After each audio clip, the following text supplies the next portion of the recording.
پۆلیس وختا د دنیا پای د وکلن تدریجي مرګ کیسه د ناول څلورمه برخه.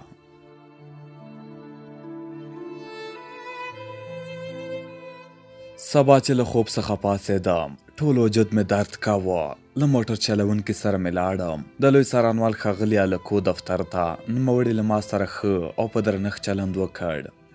ده وویل ډیرو کسانو ماته زنګ وواهه چې آزاد دې کړم. بالاخره مې د کریم خرم په غوښتنه آزاد کړې. ته مې دلته د دې لپاره راغوښتی یې څو خبرې در سره وکړم. په یاد دې دي چې د یوې ځانګړې ډلې لپاره دې په خلکو باندې حمله کوله، خو هماغه ډلې ونه شوی ژغورلی، بلکې هغه څوک دی چې تخریبول هغوی وژغورلې. د ټولنیزو رسنیو له امله زه لا تر اوسه نه یم توانېدلی چې خرم صاحب وګورم. ایوه مننه ترې وکړم. وروسته د تلویزیون خواته لاړم. دلته بل څه پېښ شوي وو. همکارانو مې کیسه راته وکړه چې ستا د نیولو په خاطر له لویه څارنوالۍ څخه پولیس راغلي وو څو تا ونیسي او بندي دې کړي، خو له نیکه مرغه عام ولس د دوی مخنیوی وکړ او په خپله مخه ولاړل. خو دا چې ایوب سالنګي زه په فریب او دوکو بندي کړم هیچا هم څه ونه شوای کړلی. د ایوب سالنګي پلان داسې وو چې هیڅوک معنی نشوی قانع کېدلی، نو زما د بندي کولو مخه به یې څنګه ډب کړې وای. ناڅاپي مې تر څنګ یو موټر ودرېد. څو کسان له موټر څخه راښکته شول. کله مې چې وکتل محمد رهګذر او د هغه دریو ملګرو ډېر تود روغبړ را سره وکړ. محمد رهګذر راته وویل چیرې یې حینا خراباته؟ له هغې شپې چې لاړې تر ننه دې بیا پته ونه لګېده. ما ورته وویل ایا ته خبر نه شوې چې زه بندي شوم او دا څو شپې په زندان کې وم؟ ویې ویل زه خبر شوم، خو له بده مرغه په تاجکستان کې وم او مهمه دا چې شعلې ډېر یادولې. په جواب کې مې ورته وویل الله دې دا هلاکه کړي، زه خو یې په شیشه روږدی کړم. رهګذر مسکی شو. ویې ویل واوروره په شیشه کې سلطنتي نشه ده، څه وایې ته؟ د خدای لپاره پرته له دې چې څه ورته ووایم زما د موټر په مخکې سیټ کې کېناست او وروسته خپل ملګرو ته وویل تاسو په موټر کې لاړ شئ، زه درځم. زه هم په موټر کې کېناستم. د پوښتنه راڅخه وکړه شانستوا څه خبرې دي؟ ورته ومې ویل هېڅ. له جیب څخه یې پیپ راویسته. ویې ویل واخله چې اصلي کولم بیایي دي. اورېدل مې، حس کول مې او فکر مې کوو چې له ټول بدن څخه مې شیشه چیغې پورته کیږي. له رهګذر سره مې په موټر کې ډېره شیشه وڅښوله او وروسته کور ته لاړم. نور مې کار کولو ته زړه نه کېده. له کار کولو څخه ستړی شوی وم، ځکه په میاشتو یې د کارکوونکو معاش نه ورکاوه. د رئیس او د ده د کارکوونکو ترمنځ د شک فضا بیخي پراخه شوې وه. له رهګذر سره زما لیده کاته ورځ تر بلې زیاتېدل. یو سهار له کور څخه د وتلو پر وخت زما پلار زه خپلې کوټې ته ور وبللم. ویې ویل مور او مېرمن دې وایي موږ فکر کوو چې ممکن ته په نشه یي توکو باندې روږدی شوی یې، خو زه یې نه منم ځکه پوهېږم چې ته هوښیار یې. خو که واقعا په دې ناروغۍ اخته شوی وې ووایه چې په یو روغتون کې دې بستر کړو. ما وویل نه پلاره، داسې ډول خبرې دي چې ته زما په اړه کوې. زه بشپړ په خپل حال یم او له داسې شیانو کرکه لرم. بې ماشه او د پیسو نه موجودیت زما په ژوند کې ورځ تر بلې یو ډول ګډوډي رامنځته کوله. ما خپل موټر چلونکي ته هم معاش ورکاوه. په همدې نشته امکاناتو کې ما کوښښ کاوه چې معاش پر خپل وخت ورکړم. موټر چلونکی مې پوه شوی و چې زه د هلاک کېدو په درشل کې یم. وروسته له 9 میاشتو زما د نیمې میاشتې معاش چې $500 کېده رئیس راکړ. هماغه شپه مې چې $200 معاش ورکړ اختر ته 2 شپې پاتې وې. ویې ویل موټر واخله، زه لږ سودا کور ته وړم. سبا یې زنګ راته وواهه زه د کور تر دروازې درځم، غواړم نور موټر درته تسلیم کړم. ومې ویل سمه ده. خو له همدې خبرې وروسته یې درک ونه لګېده په کومه شمېره به چې مخکې ما اړیکې ورسره پالل هغه یې مړه کړه. همداسې تر ننه پورې له ما څخه بې درکه دی. له دې مسئلې وروسته زه له خپل موټر سره په نورین تلویزیون کې یوازې شوم. اوس مې نو د ژوند هره شیبه له وحشت او سرګردانۍ ډکه وه. ښاغلی رئیس زما د خپرونې له برکته په تعلقانو تخار ښار کې د 2 میلیونه ډالرو د سړک جوړولو پروژه پیل کړې وه. د دې پیسو ډیره برخه یې ترلاسه کړې وه او په پنجشیر ولایت کې یوه 11 پوړیزه ودانۍ چې 100 خونې یې درلودې جوړه کړې وه. دی به همیشه په همدغه ځای کې بوخت و. ما ته ډیره جالبه دا وه چې رئیس ناڅاپي ولې داسې له حده لوړې خبرې کولې. ساعتونه یو ډول کیسې کولې، کارکوونکو ته به یې دومره خبرې کولې او ډاډ به یې ورکاوه چې ټول ترې ستومانه شوي وو. کارکوونکي بې معاشه مګر په خپله په پنجشیر ولایت کې د خپلې ودانۍ د جوړولو په خاطر یې ډېرې پیسې مصرفولې. ډېری وخت به په کابل کې نه وو. زما به هم چې هر وخت زړه وو تلویزیون ته به تلم. محمد رهګذار زه یوه ورځ دویم پروان د پهلوان فهیم سید خیلي هوټلي ته بوتلم. د کاکا عزیز سید خیلي په نوم له یوه کس سره یې معرفي کړم. وروسته له هغه به هره ورځ د کاکا عزیز سید خیلي هوټل ته تلم او هلته به مې شیشه څکوله. په ډېره لوړه کچه مصرف به مو کاوه. تر دې اندازې په دې مرګونې ماده اخته شوی وم چې خلاصون مې هسې یو معما وه. رئیس به چې کله کابل ته راته ورسره لیدل به مو. زه هم پوهېدم چې رئیس شیشه وهل پیل کړي دي او هغه هم زما په اړه پوهېده. دا چې هغه چا دې کار ته هڅولی وو نه پوهېدم. تر دې حده مفلس شوی وو چې د کارکوونکو د غرمې، شپې او سهار لپاره یې له نانوایي څخه د وچې ډوډۍ د اخیستلو روپۍ نه درلودې. هغه مهال ما خپل پام په مجازي نړۍ فیسبوک کې نشراتو ته کاوه. زما د فیسبوک پاڼه زما د همکارانو له ډلې د حشمت غني په نوم کس لخوا جوړه شوې وه. په هغه پاڼه کې ټولو فعالیت کاوه او رئیس یو ډول ضد اخیسته. ما په فیسبوک کې د رزمندگان په نوم یوه پاڼه جوړه کړې وه.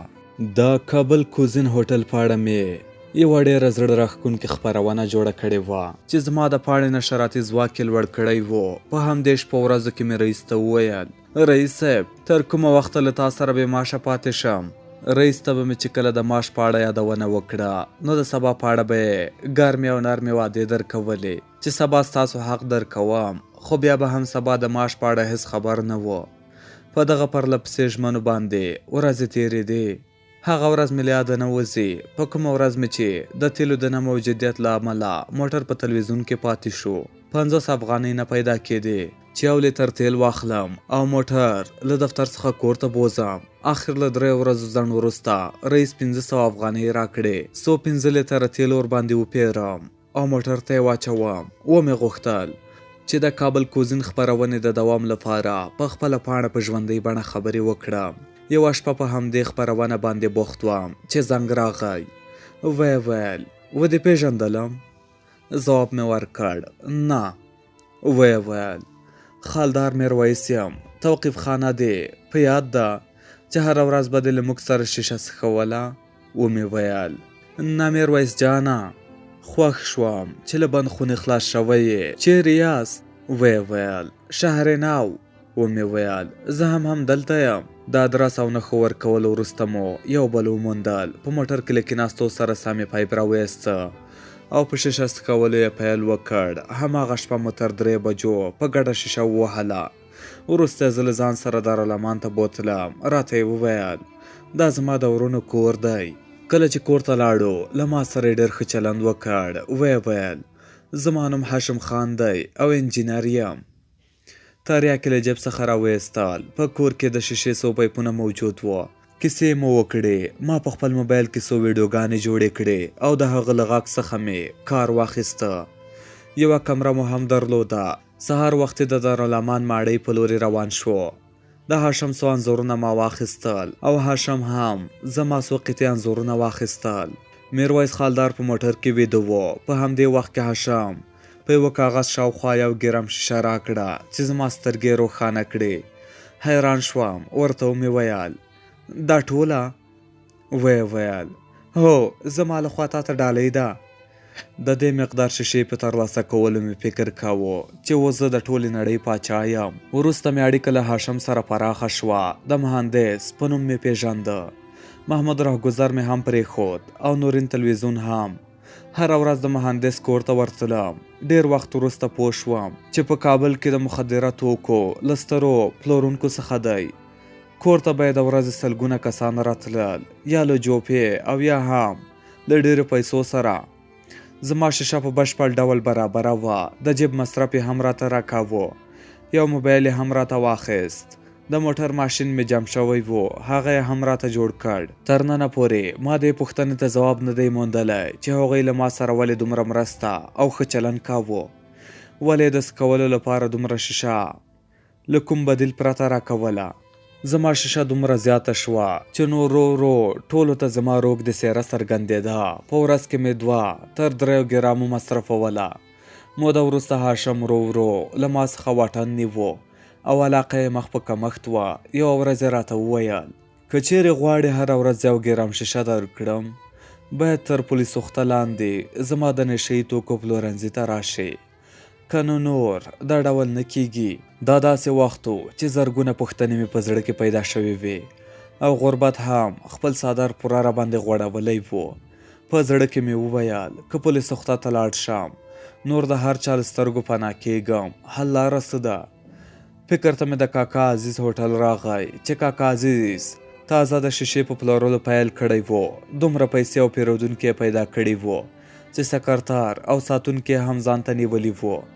د هغه خواته ورغلم او ورته ومې ویل چې زما وضعیت ډېر خراب دی. مسکی شو، ویې ویل نادري صاحب کار دې جوړوم. ومې ویل څنګه؟ ویې ویل راځه خپل موټر بدل کړو. ومې پوښتل یعنې څه؟ دا مې ورکړ. موټر دې راکه، زما موټر 1000 افغانۍ سره له 10 ګرامه شیشې درکوم، ته دې یوازې موټر راکه. ما هم خبره ورسره ومنله او وړاندیز مې قبول کړ.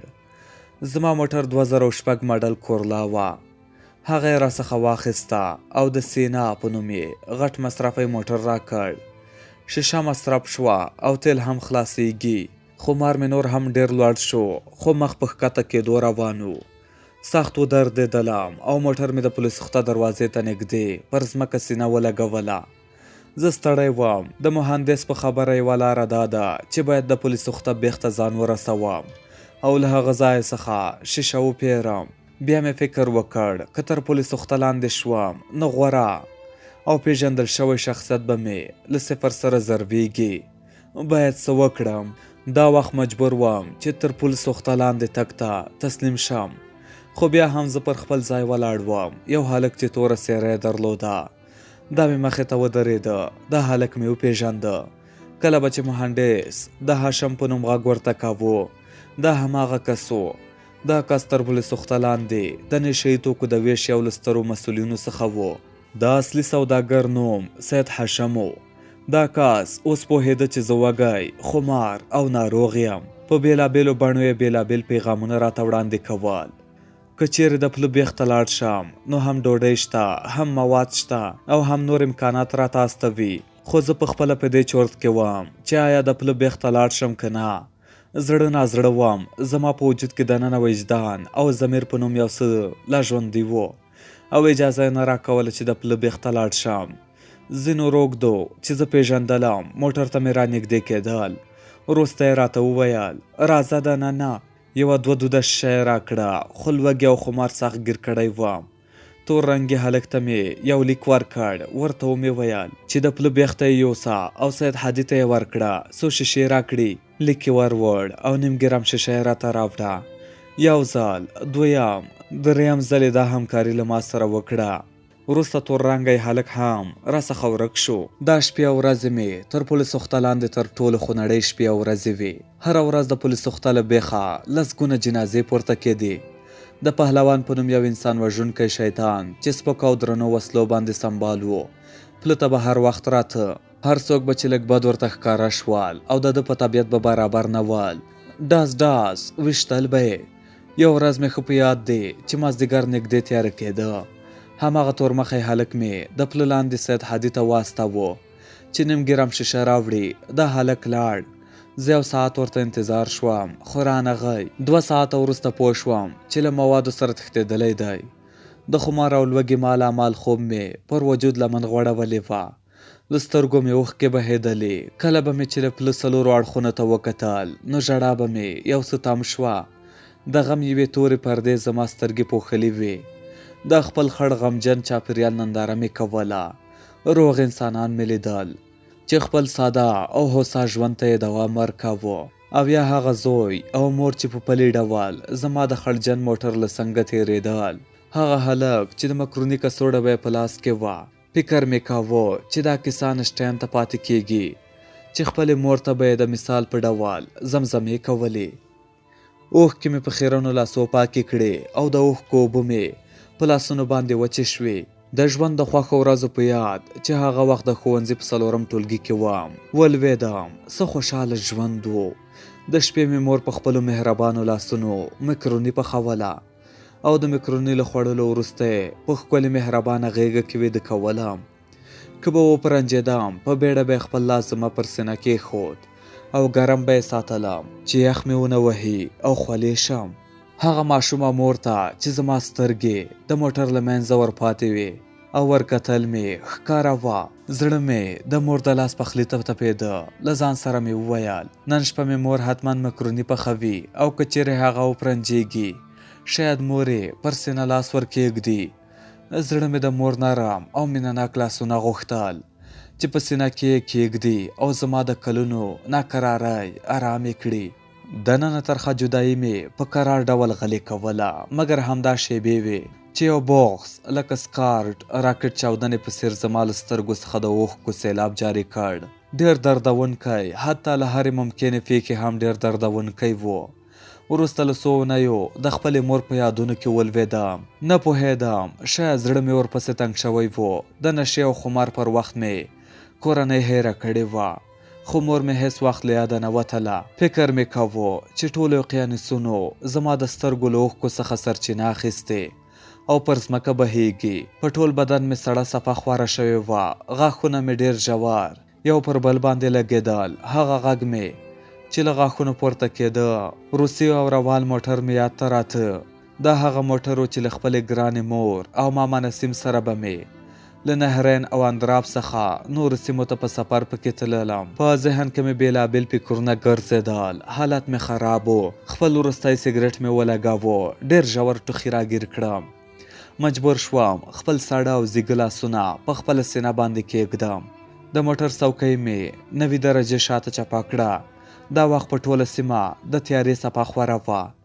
کله چې ویده شوم ډېر عجیب خوب مې لیده. ناڅاپي په قاتل او بې رحمه شیطان بدل شوی وم. د کور دروازه ټکوم. خور مې دروازه را خلاصوي. هغه وباسم او د موټر کوټې ته مې وردننه کېږم. هغه هم وباسم، خپلې کوټې ته دننه کېږم. خپله مېرمن وژنم. د پلار خواته مې ورځم او ژوند دې ترې اخلم او بیا دویم ځل د مور کوټې ته دننه کېږم. هلته پر دیوال زما د 6 کلنۍ انځور راځوړند و. هغه ته ګورم چې سخت ژاړي. سر او مخ ته مې سوکان نیولي دي چې د موټر د دروازې ټکولو راویښ کړم. وېرېدلی او ورخطا له خپله ځایه پاڅېدم. دا مهال سخت یخ و، خو په دې یخه هوا سربیره زما په وجود خولې راخورې وې. چې ګورم د موټر د دروازې تر شا د سید هاشم هادي شاګرد امیر علي ولاړ دی. هغه مسکی شو او پوښتنه یې وکړه څه دې وکړل رئیسه؟ په داسې حال کې چې په ټول بدن باندې مې د درد څپه خوره وه. د خبرو کولو توان مې نه درلوده. ومې ویل خو مریم. مسکی شو. ویل موږ خو هغه تور هلک ته چې تا رالېږلی و یو ګرم شیشه مو ورکړه. ورته ومې ویل چې ماته یې نه ده راکړې، دلته هېڅ نه دی راغلی. ویل خی تښتېدلی دی. لږ صبر یې وکړ. بیا یې وویل زه د سید هادي خواته ورځم، هغه ته ستا ستونزه یادوم او وروسته احوال درکوم. ما ویل سمه ده. د سګرټ قطۍ مې راواخیست. څو یو سګرټ روښانه کړم. ګورم چې سګرټ مې خلاص شوي دي. له یخنۍ نه مې پښې رېږدېدلې. د امیر علي د راتګ په پار مې شیبې شمېرلې، خو شکر ډېر ژر راغی. ویل موټر دې قلف کا، د پله لاندې راشه چې سید هادي کار د سر لري. ژر له ځایه پورته شوم. د موټر دروازې مې قلف کړې. څو ګامه مخکې پل سرخ و. کله چې تر پله لاندې روان وم ډېرو خاطراتو مې ذهن ته لاره ومونده. د کارل انکبیري اړیکه چې ځواب مې ورنه کړ. د یونسکو د غوره خبریال جایزه او زما په اړه د ولسمشر خبرې دا او دې ته ورته نور ټول خاطرات زما خمار ته را دننه شوي وو. ډېر ورو ورو ښکته شوم. احساس مې کاوه چې د انسان خورې تمسا خولې ته دننه کېږم. کله چې ورسېدم تر هغه مې چې د سترګو لید کار کاوه ګیسونه روښانه وو او زرګونه کسان تر پل لاندې نږدې پراته وو. یو خړ رنګي ګارد ټوله سیمه پوښلې وه. د شیک پوش نجلۍ انځور لکه د قالین پلورونکي د دکان پر دیوال چې راځوړند شوی وي راځوړند و او څو دانې جعلي بانکلوټونه یې سوري کړي وو. هغه هم نصب و. یوه روږدې په ډېر ښکلي خط په دیوال لیکلي وو: همه از مرگ می ترسند، من از رفیق نامرد. سید هادي ډېر جدي او په لوړ غږ وویل: دلته راشه. ورغلم. تر څنګ یې کېناستم. شیشې پایپ مې ولیده. یو ګرم شیشه هم ورسره وه. دا یې زما مخې ته کېښول. ما یې هم لایټر ترې لاندې کړ. 3-4 قوي دوده مې کش کړل. ما چې له سید هاشم سره کوم جنجال درلوده همدغه 3 دودونو هغه لانجه ختمه کړه او زه مکمل د ده پر وړاندې بدل شوم او دا یې راباندې بریالی شو. راته یې وویل: تر هغه وخته پورې چې تر پولیسو خته لاندې ټول امکانات دې درته برابر دي، همدلته اوسه. هر څه چې څه کوې ویې څه کوه. نور د باندې څه کوې؟ د باندې په پرتله همدغه ځای ستا لپاره ډېر ښه دی. زه په همدې حالت کې ورو خوب ونیولم. لومړی څو ورځې ښې وې. سید هادي یو څه مرسته راسره کوله، خو د وخت په تېرېدو سره یې همکاري کمېده او په پای کې باید زه پوه شوی وای په کوم ځای کې چې زه یم کوم ځای دی. د دې لپاره چې وتوانېږم پولیسو خته او هغه څه چې اصلي حقیقت دی معرفي یې کړم. ښه به وي چې لومړی لاړ شو د پولیسو خته د خلکو پیژندنې ته او وروسته دې ته چې تر پولیسو خته لاندې څه کېدل. څو خلک رهګذار او د ده نږدې دوستان د کابل او افغانستان د لوی سرطاني غدې په حیث وپېژني.